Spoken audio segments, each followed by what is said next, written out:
What's up, everybody? Welcome back to the El Pearly channel today. We've got a fragrance episode, not so much a fragrance review, but more of a fragrance question.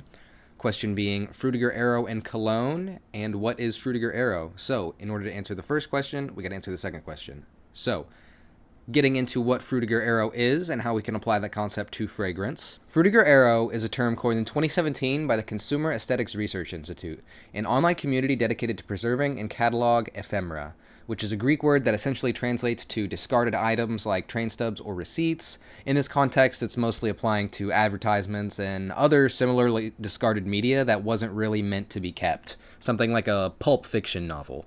Frutiger Aero refers to a visual style that blossomed in consumer culture in the late 2000s to early 2010s. Most people define it as 2007-ish, 2008, 2013, 2014.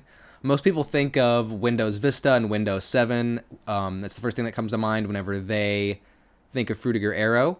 This was not sort of an intentional cultural movement per se, but rather the result of many different designers picking similar design motifs based on social, cultural pressures, and expressing it with new, fun technology, moving on from the 90s CGI that we all know and love. What is that? You can see some of the main ideas behind this visual style are bright, vibrant colors, very glossy and smooth design, lots of fish, and overall optimism between the relationship between man, nature, and technology.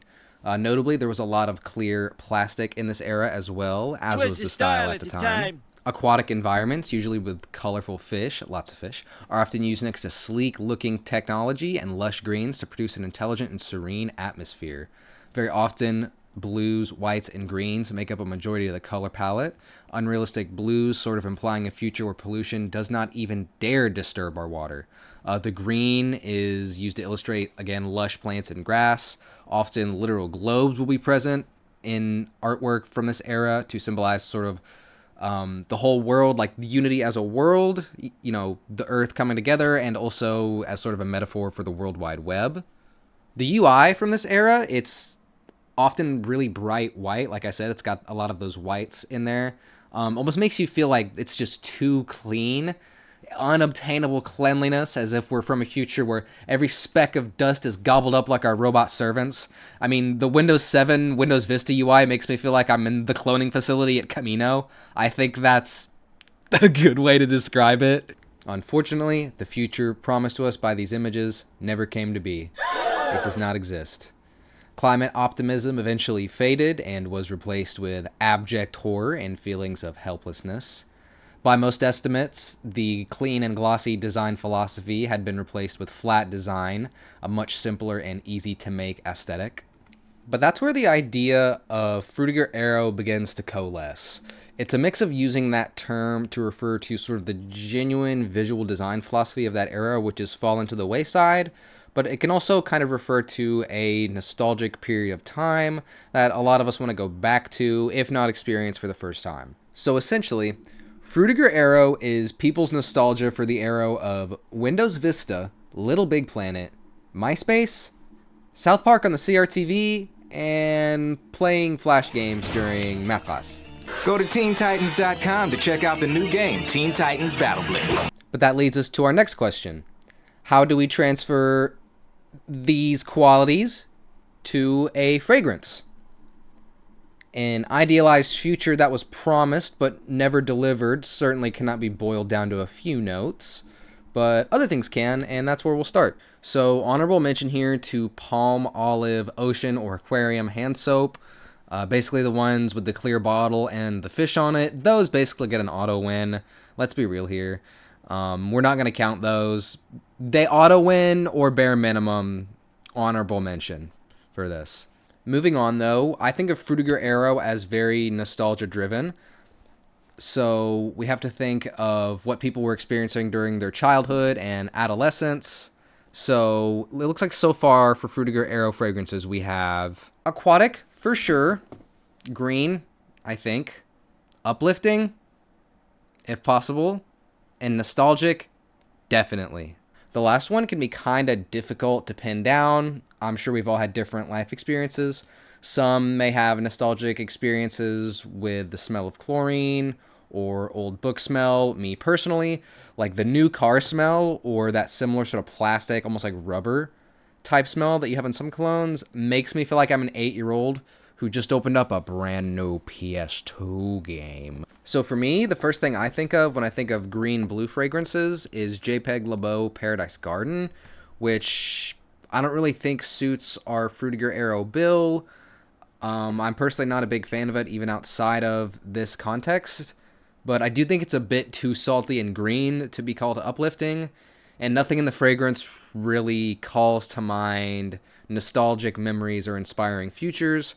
Maybe you could get away with saying Le Beau Original, just because it smells lighter and better and not as green. And I don't like JPEG Le Beau Paradise Garden, but I wouldn't. I'm just trying to say we can't just pick a random blue-green fragrance here. There has to be something more special about it. So here is actually where I'm going to start referring to a Fragrantica article about this exact subject. It's titled Futuristic Nostalgia, the Frutiger Aero Aesthetic in Fragrances by Miguel Matos. It is a really good read about the visual design of bottles and how it sort of relates to the Frutiger Aero design and ideology. Unfortunately, there's not as much application to the actual wearing of fragrances in the article, mostly because a lot of colognes from that era have been discontinued. Unfortunately, YouTube will not let me link to the article, but you guys should be able to Google the title of it or just search Frutiger Aero on Fragrantica, and it should be basically the first thing that comes up. So this article is excellent, actually. I think I would have been able to make this video without it, but I don't think the video would have been as good, so shout out to Mr. Matos for writing this article. He starts out with a very good summary of Frutiger Aero visuals, including a brief mention of skeuomorphism, which is a bit more complicated than I wanted to get into. Basically, this image will explain it better than I could. He goes over tertiary colors, which is like, whoa, didn't even realize that. Clear plastic, nature, Windows Vista, things of that nature. Before we get into the really cool stuff, like Ode to Eden from 1996, looking like something you'd spray onto your Pokemon, and Ultraviolet from Paco Rabanne, looking like a mix between a battle droid and the 20 Questions ball. Unfortunately, a lot of the fragrances on this list are discontinued, barring Versace Manno Fresh, which I do actually like. I would actually recommend that fragrance. And a few others like Mugler Angel and Kenzo Porham, which still have lots of flankers floating around.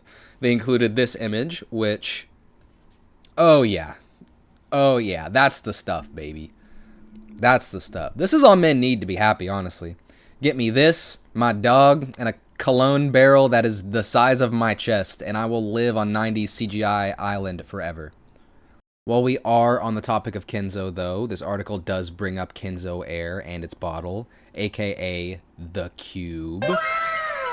Unfortunately, it is discontinued, but this guy on Fragrantica says it smells a lot like Zero from Comme des Garns. Garcons. I butchered that. I'm not editing that out. I have to hold myself accountable. From this note breakdown and reviews, it says that they're pretty similar. Getting the note breakdown on Kenzo Air here. Is that varnish? Bit of a left hook there. Sorry for screaming. But I can see the nostalgic appeal on the varnish note. I'm kind of interested in trying that out as well. Maybe it has the stench of a fresh PS2 game. I did see a couple other comments on this page saying it is near identical to Kenzo Air, so if you really want to get your hands on the Cube, then you can surely order this and get a similar experience, minus the freaky looking bottle. Frutiger Aero approved. Kenzo basically no diffs every other fragrance company in the Frutiger Aero Fragrance Awards. With this advertisement alone, they basically just cooked everybody. But just to round off our round of recommendations, I will refer to a couple of stuff people on Reddit said. I heard Davidoff Cool Water, the original, sort of advised, as well as Nautica Voyage, which just two generic sort of cheap freshies probably bring to mind a lot of the classic Frutiger Aero images that people think of with clear plastic and blue water and green grass and that type of stuff. So I can't blame people for that recommendation, but I can't exactly back it up. But I do like, I would just like to include a couple of lower budget, more affordable fragrances at the end of the video. But that is going to be about it for today, you guys. I appreciate all the support. This is by far the longest video I've made on YouTube or any other platform for that matter. So I appreciate anyone who has taken the time to watch this far. Thank you for watching. Check us out on other platforms if you would be interested. Until next time, see ya. Thanks for watching.